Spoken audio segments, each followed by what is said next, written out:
What's good, everyone? Giant Opinion, some breaking and unusual MLB news. The Pittsburgh Pirates, of all teams, are signing Aroldis Chapman to a 1-year, $10.5 million contract.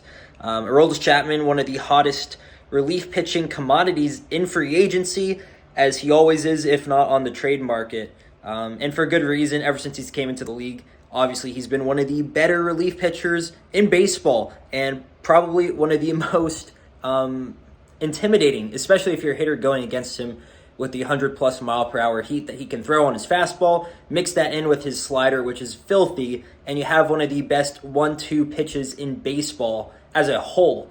So Aroldis Chapman, also, around 50 innings pitched this season, over 100 strikeouts. So that just shows how good his fastball and slider are, especially at striking out guys, which is what you want in a relief pitcher. You want to get those strikeouts rather than be a relief pitcher getting contact, because you can get unlucky there. So being able to strike out guys at an excellent rate bodes well for Aroldis Chapman. He doesn't give up too many hits, but the issue with him last season was the walks, so that is the concerning thing.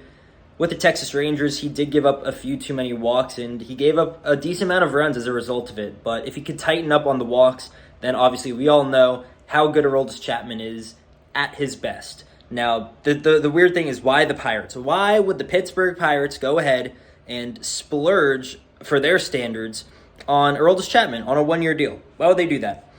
Well, it's either A, because they are hoping to be competitive. They might be doing more of these 1-year deals, and I'll explain why when I get to my second point. They might just be wanting to try and field a competitive team. They might have belief, because the Pirates have a lot of young talent. They do. Are they going to go out and acquire a ton of great players in free agency? Absolutely not. Via trade? Not really. That's not the way they operate right now.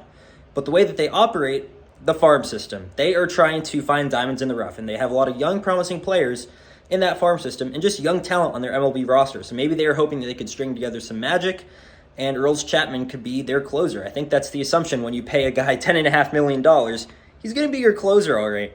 Now, the second reason is, you know what? I still think the Pirates are going to maybe do a few more 1-year deals with players, and if it doesn't work out, or the plan all along could just be get the most out of these guys and then trade them away for talent. You know, we all like to do it in MLB The Show franchise or Madden franchise, sign a player to a 1-year deal and then flip them away.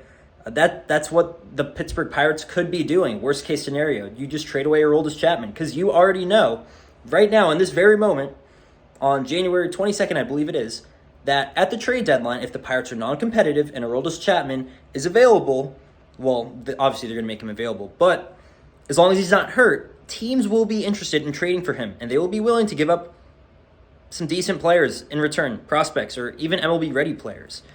So for the Pirates, it's win-win in that way. Their owner said that they were going to be a little bit more competitive, spend a little bit more money, and you know what? They are doing it here. So you got to give the tip of the cap.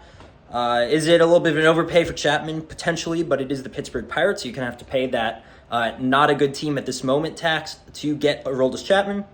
Overall, though, I will grade this a B, because I think it is win-win.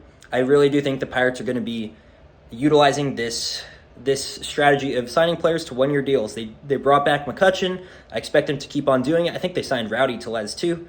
So that's kind of the way that they're going. And you know what? I can see why. I could see the goals, best case scenario and worst case scenario. It's still not too bad. You just trade away those guys, get some players in return. So let me know what you think about this. And yeah, love to hear your thoughts. I'll see you on the next one. Peace.